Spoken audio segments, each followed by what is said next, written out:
ngese kwa uploadinga video nyinshi ku munsi hano kuri YouTube byica channel recommendation.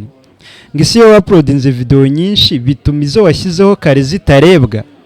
Icyo kibazo hari umuntu w'inshuti yanjye wakimbajije, gusa ndabizi ko namwe harimo benshi bafite icyo kibazo, ngo ese iyo uploadinze video nyinshi bituma izo washyizeho kare zitarebwa. Ibyo bintu tugiye kubiganiro turebe ngo ese byica recommendation ya channel yawe cyangwa ya video yawe. Ngese iyo ushyizeho video bituma iyo wari washyizeho mu kanya ihita igabanyuka kurebwa. Byose reka tubirebere hamwe muri iyi video. Nimba nawe ujye wibaza icyo kibazo, iyi video iraza kurangira wasobanukiwe. Nukuvuga ngo nize video zemerewe kwa uploadingwa ku munsi hano kuri YouTube. Ikindi, ese kuba video zawe zitarebwa bituruka ko wa uploadinga video nyinshi ku munsi? Ese koko byica recommendation ya channel yawe? Reka tubiganireho ibi bintu, iyi video iraza kurangira wasobanukiwe, uzi ngo ese koko ni iki bimfasha, ni iki byica kuri channel. Mbibutse ko tubana na icyanzu.com, ikaba ariyo website idufasha kubona ibikoresho bidufasha gukora video zacu, yaba ama microphone nk'aya ngaya batereka, aya wireless agendanwa ndetse n'ay'imigozi. Nimba ukeneye microphone nk'iyo cyangwa ukeneye itara, stand ya telefone cyangwa se ya kamera, byose biba kuri website yitwa icyanzu.com. Jya muri browser yawe cyangwa Chrome cyangwa Opera, aho ukoresha hose wandikemo wa3icyanzu.com. urabona ibikoresho bitandukanye, nawe uzutangira ukore content. Kandi ntugire ikibazo niba uri no mu ntara babikugezaho. Hanyuma nimba uri mu ntara cyangwa uri mu mujyi wa Kigali, ushobora guhamagara kuri 0788 42 1133. Hanyuma mugire muze munadusura hano dukorera mu mujyi kwa Makuza. Nuturuka mu ntara ukagera i Kigali uzudusuhuza. Nimba uri mu mujyi wa Kigali tugereho dusuhuze. Nugera hano kuri parking yo kwa Makuza, hamagara iyo nimero nkubwiye utubazaho turi, tuza tukwakira udusure. Hamwe na icyanzu.com content zawe zizagira agaciro, kuzabona ibikoresho bifite karite kandi ukeneye muri video zawe, ndetse bakugira n'inama mbere y'uko ugira icyo ugura. Hanyuma twika SMM badufasha kuzamura social media zacu. Ukeneye aba followers, aba subscribers, channel ziri monetize, likes, views ndetse n'ibindi bitandukanye, twika SMM barari ngo bagufashe. Byikugora ugitangira kuko bo batanga n'ubujyanama. Wikwita nguri mu Rwanda cyangwa no mu mahanga, bavugishe kuri nimero yabo ndi bubashyirire ahanga.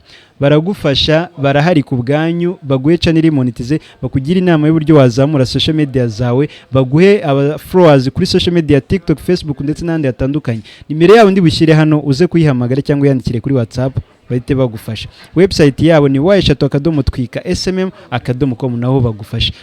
Reka rero noneho tudatinze dutangire turebera hamwe cya kibazo twari twibajije ngo ese kwa uploadinga video kuri YouTube nyinshi byangiriza recommendation?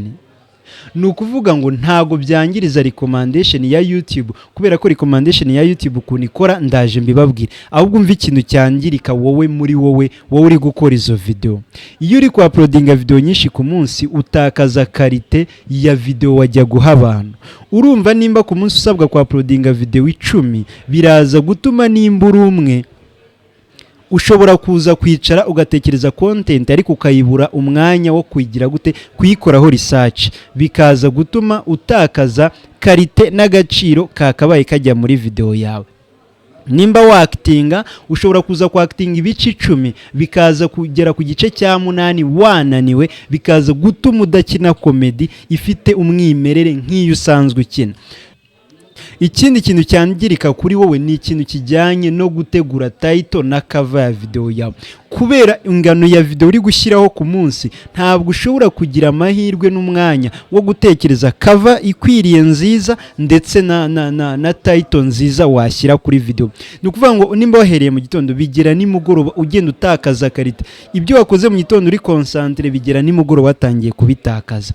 Rero aho ngaho ni rwo rwa ruhererekane rugiye kuza rugafata kuri recommendation. Aha ngaho ugiye kubyumva neza. Nkuko byumvishije neza, iyo ukora video nyinshi ku munsi cyangwa ushyiraho video nyinshi mu gihe gito, bituma utakaza ka gaciro kari muri video zawe, icyo abantu bari kungukiramo. Uko ziba nyinshi ni kutakaza research, ni kutakaza acting, ni kutakaza umwimerere wawe abantu basanzwe bakuziho. Noneho bigatuma umuntu yareba video yawe akabona ntago ari wowe azi, akabona nta kintu yumvishijemo ngo yunguke. Icyo gihe rero biba bitangiye gutuma biri buze gutoneka cyangwa se guhatinga cyangwa kwangiriza recommendation yawe. Gute rero?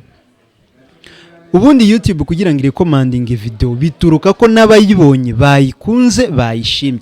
YouTube ntabwo igipfa kurekomandinga video idafitemo agaciro, idafitemo message, abayirebye ba mbere batigeze bayikunda ntibishoboka. None ibaze ni ya 8 cyangwa ni ya 9 ku munsi, abari kuyireba bose barabona nta kintu kirimo, urambwira ko YouTube iri buze kuyirekomandinga gute? Tayari byanze.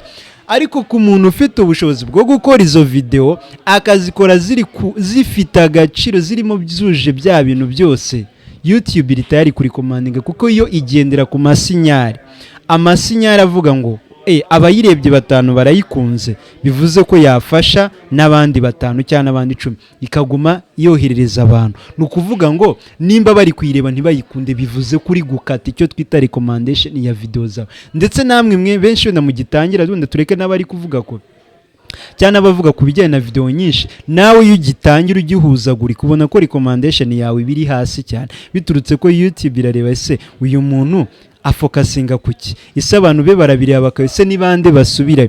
Rero ibyo bimenyetso YouTube ireberamo iyo uri gukora video nyinshi ari igihe ubitakaza, ugatakaza iyo karito uyitakaje na recommendation uragira gute? Urayitakaza. Rero kwa uploadinga video nyinshi kuri YouTube ku munsi ntabwo byangiriza recommendation igihe cyose abareba video yawe bayibonyemo agaciro, bayikunze, bayikanzeho, ifite cover nziza, ifite message nziza, ifite ubutumwa bugize gute bukenewe. Reka dukoresha urugero rw'abantu bazwi bakora video nyinshi ku munsi. Roka akora video nyinshi, RTV ikora video nyinshi, hari abantu bakora video nyinshi kandi zirebwa. None se kubera iki we wavuga ngo izabara zirarebwa izange ntizirebwe kandi bo bakora nyinshi nk'izo ukora?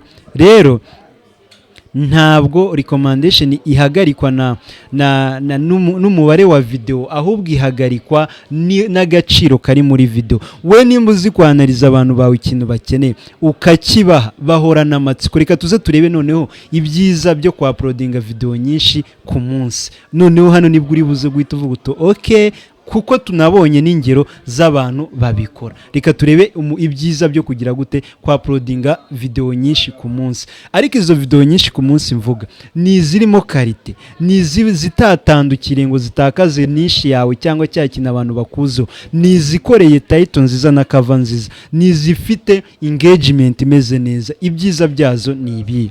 Nukuvuga ngo nimba ukora video nyinshi cyangwa imwe ku munsi ukaba uhuje ibi bintu ngiye kukubwira hano, icyo gihe video yawe iraza kuba recommended ku cyiza n'ikibi. Ntabwo umubare wa video bawugendera.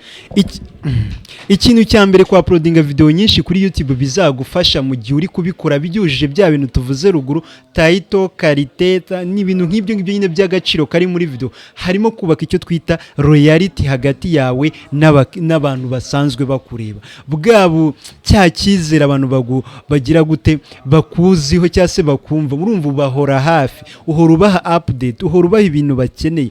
Ukuvuga ngo bituma iyo uploadinze video bavuga bati tudacikwa, bakaza kukureba. Kandi YouTube nkuko twabibonye recommendation yayishingira ku kijyanye no kuvuga ngo ese kashyizeho ikintu abacyakiriye bacyakiriye gute, tayari ubutsindiye bwa loyalty. Ubwo ndabivuga gute? Loyalty ndazi kuvuga wenda ko ari nk'icyizere, nk'ubunyangamugayo. Ubwo murazi kumbwira abize, ariko icyo nshaka kuvuga utsindira icyo nakwita loyalty ndabivuga gute? Byanyobeye gusa ababyumva murazi kudufasha. Gusa ni nko gutsindira nk'amarangamutima wenda y'abo bantu bakureba, bikaza gutuma bahora nyine, urumva bahora hafi, ubaha ibintu bifite karite, ndetse baraza gutuma bumva bakwizeye, bityo bazi gutuma YouTube iri commanding ahandi hantu kubera ko nabawe bamaze kubikunda. Urumva rero kwa uploadinga video kenshi bituma uhora hafi y'abantu bakureba. Ikindi, iyo wa uploadinga video nyinshi ariko ugahora ufocusinga kuri ya niche yawe, icyo abantu bakuzo. Hano murabizi turigisha, tumotivating abantu, tukabereka n'inzira bacamo ku bijyanye na social media ndetse na internet na how to make money online. Biza gutuma abantu ntibashobora kwanga kuza kureba video yawe igihe cyose bazi ko n'ubundi uri bubabwire kuri bya bintu bakuzeho, bagukundaho, bityo baba bagomba kuza. hano ndizera ko byumva neza. Nimba Rocky uploadinze video wenda saa 12 z'umugoroba akababwira update saa 2 niyo yashyiraho indi, nukuvuga ngo urabizi stili akanda hahandi hababaza, sibyo? Nimba uzi ko uyu munsi twavuze nda kuri YouTube mukanye tukavuga how to make money, niba twarebye uyu munsi mu gitondo ukuntu turi burebe turibona aba subscribers 1000 mukanye turareba ngo ese ni gute noneho nabona amafaranga kuri YouTube cyangwa kuri social media. Still uraza kugaruka kubera ko still urabizi twafokasinze ku kintu n'ubundi wenda wadukundi. Rero igikenewe ni karite iri muri iyo video.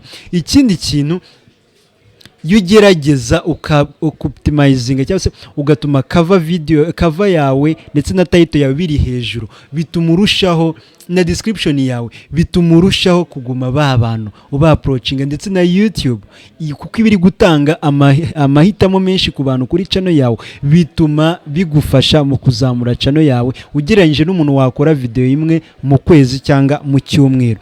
Ikindi bituma ugira icyo twakwita strong viewer engagement, sibyo? Nimba ufite abantu bari kumva, wowe ufokasinga kuri ka gaciro, ufokasinga ku cyo twakwita abantu icyo bari kureba kibafitiye umumaro, ese umuntu ari kungukira mu byo areba, ese nta makuru agizwe uriho umubwira, bikaza gutuma nibura arushaho gukomeza gukurikira video ye iraza kuba recommended, sibyo? Rero hari n'ikindi kintu aho ngaho abantu bajye bahita bibarizo, ndaje mite nitangaho n'urugero nanjye ubwanjye ku byanjye. Hari kintu abantu bajye bakunda kwivugana none ngo ngese ngo hari igihe ushyiraho video iri kurebwa ngo washyiraho indi ngigahita ituma yindi irekera kurebwa. Mu by'ukuri ibyo bintu urebesheje amaso ugira ngo nibyo, ariko mu by'ukuri video yose bayigenga kuri YouTube, ndetse na algorithm ya YouTube ishingira kuri performance y'iyo video. Hano reka dukoreshe nk'urugero, wowe witwa Kalisa ukoze video uyu munsi ku wa mbere, ukora video imwe mu cyumweru igize views 10,000 mu cyumweru, ku wenda ku wundi wa mbere wa uploadinze indi video ya indi maze kugira 10,000, urumva video ya ita performance neza, it's okay. Ngewe gatayari ndabizi neza ko video views 10,000 ni indoto kuri nge sinjya nzigira, ariko ninza kuba okay sinjya nzigira. Kwa mbere nka uploading video tuka-uploadingira rimwe, kwa kabiri nkashyira indi, kwa gatatu nkashyira indi, kugera ku wundi wa mbere za views 10,000 kabone niyo video yanjye yabitagirenze 10,000, abambi 2,000 views tayari tuzagira kuwa mbere ngiye mfite views 20,000, wowe ufite views 10,000. Ninde uri imbere? Kandi we waragize video ifite 10,000, ngiye mfite 2,000. None tugeze kuwa mbere wundi ngejeje views zingahe? 20,000, wowe ufite 10,000. Nusebye? That is what we call to think twice, sibyo? Rero recommendation nago yangirizwa no gushyiraho video nyinshi, ahubwo yangirizwa no gushyiraho video zidafite karite. Hano ndizera ko twumvikana neza ndetse dukoreshe n'urugero rwanjye. Kuva uyu munsi tekereza neza, nimba ufite ikibazo kubijyanye no gushyiraho video nyinshi, ureba bakuri kuri wowe ngo ba uploadinga kangahe, hanyuma ubare ngo ese nishyiraho video ikagira views 100 ngategereza iminsi 3 mbere yo gushyiraho indi, harya nzaba ndi mu kazi?